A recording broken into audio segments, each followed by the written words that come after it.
एक व्यक्ति है इस देश में, उसका नाम है पी चिदंबरम।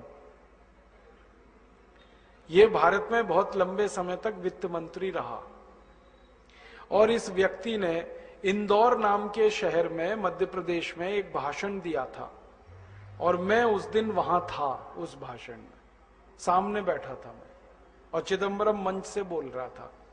कार्यक्रम क्या था? नई दुनिया नाम का एक अखबार निकलता है इंदौर से। नई दुनिया अखबार ने एक किताब प्रकाशित की थी, पुस्तक का प्रकाशन किया था, उसका विमोचन करने के लिए चिदंबरम आया था। तो भाषण दिया उसने, और क्या भाषण दिया! भारत हजारों साल से गरीब देश रहा है। यहीं से भाषण शुरू किया, अंग्रेजी में। अच्छा था कि वो अंग्रेजी में बोल रहा था, ज्यादा लोग समझ नहीं रहे थे। हाँ, उसने शुरू किया, भारत हजारों साल से गरीब देश रहा, भारत हजारों साल से मुफलिसी का शिकार रहा, ऐसे ऐसे उसने कहना शुरू किया। फिर बीच में कहने लगा, ये तो भला हो अंग्रेजों का जो वो भारत में आए और उन्होंने भारत को थोड़ा बेहतर बना दिया, वरना हम तो अंधेरे में डूबे हुए थे, हमको तो कोई ज्ञान नहीं था, कोई प्रकाश नहीं था, इस देश में तो भयंकर गरीबी ही गरीबी थी। और ये जब वो भाषण दे रहा था तो बार बार पंडित नेहरू को कोट कर रहा था। पंडित नेहरू ने ऐसा कहा, पंडित नेहरू ने वैसा कहा, पंडित नेहरू ने ये कह दिया, उन्होंने वो कह दिया। वो भाषण जैसे ही पूरा हुआ मुझसे बर्दाश्त नहीं हुआ। हाँ, मैं इधर उधर देख रहा था, किसी के मन में कोई तकलीफ नहीं। मैंने कहा मैं तो पूछने वाला हूं इस चिदंबरम से। तो मैंने कहा कि अगर भारत हजारों साल से गरीब था, मैंने सीधे कहा उसको, तो अंग्रेज यहां 250 साल झक मारने के लिए क्यों आए?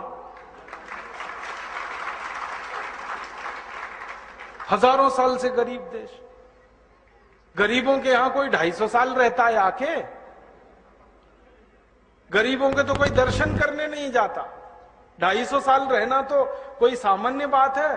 250 साल में 50 पीढ़ियां जवान होकर मर गई अंग्रेजों की, यहां क्यों रहे वो?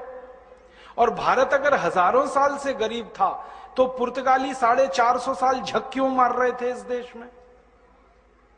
क्यों आए 450 साल पुर्तगाली अपना देश छोड़कर? 1492 में वास्को डी गामा घुस गया इस देश में और निकला नहीं, फिर अंत तक मार मार के निकालना पड़ा गोवा से पुर्तगालियों को। तो 450 पुर्तगाली, 450 साल पुर्तगाली क्यों आए? 250 साल अंग्रेज क्यों रहे? और भारत अगर हजारों साल से गरीब था तो ये मुगल क्यों आए झक मारने के लिए यहां 300 साल? बाबर क्यों आया? उसने सल्तनत क्यों बनाई? गरीबों के देश में जाके कोई राज्य स्थापित करता है क्या? और इतना ही क्यों, मोहम्मद बिन कासिम क्यों आया इस देश में 7वीं शताब्दी में, जब हम हजारों साल से गरीब थे? महमूद गजनवी क्यों आया सोमनाथ का मंदिर लूटने के लिए, जब हम हजारों साल से गरीब थे? तैमूर लंग क्यों आया? नादिर शाह क्यों आया? अहमद शाह अब्दाली क्यों आया, जब हजारों साल से हम गरीब ही थे? तो इनको तो कहीं अमीर देशों में जाना चाहिए था, वो सब यहां क्यों आए? और सिकंदर क्यों आया यहां, अगर हम हजारों साल से ही गरीब थे तो? सिकंदर ने अपने गुरु को यह क्यों कहा कि जब तक भारत विजय नहीं कर लेता तब तक विश्व विजय मेरी नहीं होगी, इसलिए भारत को जीतना बहुत जरूरी है। तो आया यहां पर, और यह तो भारतवासियों का पराक्रम था कि वो भारत को जीत ही नहीं पाया, मार के भगा दिया हमने उसको, रास्ते में मर गया। और आपको तो इतिहास में मालूम है, शक यहां आए, हूण यहां आए, पिंडारी यहां आए।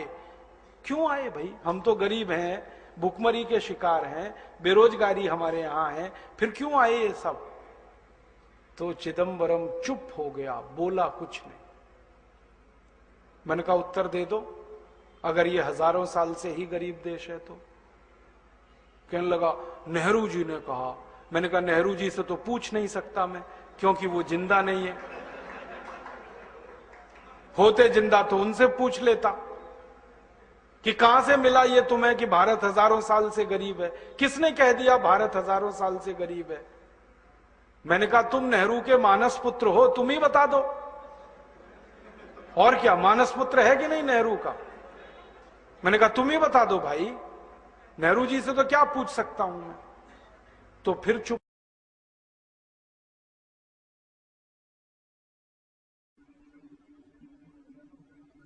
और ये कितने बड़े लेवल के इंटेलेक्चुअल प्रोस्टिट्यूट हो सकते हैं। चिदंबरम साहब मनमोहन सिंह से 2 कदम आगे हैं। ये लंदन गए थे, अक्टूबर 96 की बात कह रहा हूं। अक्टूबर 96 में ये लंदन गए थे, वहां प्रेस कॉन्फ्रेंस किया। प्रेस कॉन्फ्रेंस में स्टेटमेंट क्या दिया? प्रेस कॉन्फ्रेंस में स्टेटमेंट दिया कि ईस्ट इंडिया कंपनी और अंग्रेज हिंदुस्तान में 200 साल के लूटने के लिए आए थे। मैं आपको फिर से इनवाइट करने आया हूं कि अगले 200 साल के लिए फिर इस देश में आप लूटने के लिए चले आइए, and there will be a huge reward for you.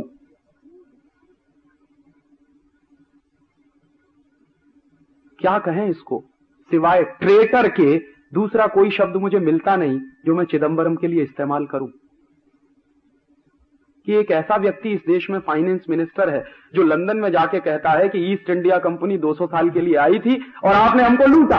मैं आपको दोबारा निमंत्रण देने आया हूं कि अगले 200 साल के लिए फिर आ जाइए और लूट कर ले जाइए इस देश में।